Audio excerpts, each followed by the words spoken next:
రాష్ట్రం కోసం 7 పదుల వయసులో కూడా ఆర్ఎస్లో శ్రమిస్తున్న నేత ముఖ్యమంత్రి చంద్రబాబు నాయుడు. రాష్ట్రంపై మోడీ, కేసీఆర్, జగన్ అంతా కలిసి చేస్తున్న కుట్రల్ని తిప్పికొట్టేందుకు చంద్రబాబు ఒక్కరే తెల్లవారుజాము నుంచి అర్ధరాత్రి వరకు శ్రమ పడుతున్నారు. ఈ వయసులో కూడా చంద్రబాబు పడుతున్న కష్టం వెనుక లక్ష్యం ఒకటే. నా రాష్ట్రం కుక్కలు చింపిన విస్తరి కాకూడదు. నా రాష్ట్రం దేశంలోనే, ప్రపంచంలోనే అత్యున్నత ప్రాంతంగా నిలబడాల్సిందే. ఈ ఒక్క లక్ష్యంతో ఆయన పనిచేస్తున్నారనేటువంటిది అందరికీ తెలిసిందే. రోజుకి కొన్ని లక్షల మందిని ప్రత్యక్షంగా కలిసి టీడీపీ విధానాలని వివరిస్తున్నారు. అయితే ఇలా నిరాటంకంగా చంద్రబాబు రోడ్ షోలు నిర్వహిస్తున్న సందర్భంగా ఎక్కడ ఎలాంటి అవాంఛనీయ సంఘటనలు జరగట్లేదు. కొన్ని లక్షల మంది చంద్రబాబు కార్యక్రమాలకు తరలివస్తున్నా నేతలకి ఎక్కడ చిన్న ఇబ్బంది కూడా ఎదురు కావట్లేదు. ఎందుకు? ఈ 3 అక్షరాలు ప్రజలకి సమాధానం 5 అక్షరాల 2 పదాలు. ఈ 2 పదాలు సిబిఎన్ ఆర్మీ. ఆ 2 పదాల శక్తి అక్షరాల 85,000 మంది యువత.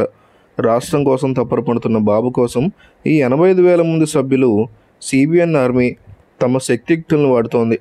చంద్రబాబు రోడ్ షోలో మాట్లాడుతున్నప్పుడు ఆయన వాహనం చుట్టూ వలయాకారంలో పసుపు రంగు చొక్కాలు ధరించి కాపు కాస్తున్నటువంటి యువతను గమనించారు కదా. దాదాపు 1,00,000 మంది సభ్యులున్న ఆర్మీలో వీరు భాగమే. చంద్రబాబు ఎక్కడ వెళ్తే అక్కడికి ఆయన రక్షణ బాధ్యతలు స్వచ్ఛంగా చూసుకున్న శక్తి కూడా సిబిఎన్ ఆర్మీనే. అయితే ఈ బాధ్యత మాత్రమే కాదు, చేప కింద నీరులా సిబిఎన్ ఆర్మీ గ్రామాన మోహరించింది. 5 ఏళ్లలో చంద్రబాబు ప్రభుత్వం చేసినటువంటి అభివృద్ధిని, రాష్ట్రం సాధించిన ప్రగతిని వ్యక్తి దగ్గరికి తీసుకెళ్లడంలో సిబిఎన్ ఆర్మీలోని 1,00,000 మంది సైన్యం దినచర్య. చంద్రబాబు మళ్ళీ అధికారంలోకి ఎందుకు రావాలి, బాబు సీఎంగా ఉంటే గ్రామాల్లో ఉన్న యువతకు ఒరిగేది ఏమిటో ఈ ఆర్మీలోని యువత సవివరంగా వివరిస్తూ రాష్ట్రానికి చంద్రబాబు అవసరాన్ని చాటి చెప్తున్నారు. ఇందులో పనిచేస్తున్న యువత గురించి చెప్పుకోవాల్సిన గొప్ప విషయం ఇంకోటి ఉంది. ఈ 85,000 మంది సిబిఎన్ ఆర్మీ సభ్యుల్లో ఎవరికీ అధికార పదవులు లేవు. టీడీపీ నుంచి పైసా ఆదాయం ఆశించట్లేదు. పైగా వీరిలో చాలామంది ఉన్నత చదువులు చదివిన వాళ్ళు. వెళ్ళి ఏ బహుళజాతి కంపెనీల్లో కొలువు చేరితే ఏసీ గదుల్లో కూర్చుని 5 అంకెల జీతం తీసుకుంటూ కుటుంబ సభ్యులతో ఆనందంగా గడిపే అవకాశం ఉంది. అయితే అదంతా వదిలేసి రాష్ట్రం కోసం, తాము నమ్మిన చంద్రబాబు కోసం ఒక బాధ్యతగా అహర్నిశలో కష్టపడుతున్నారు.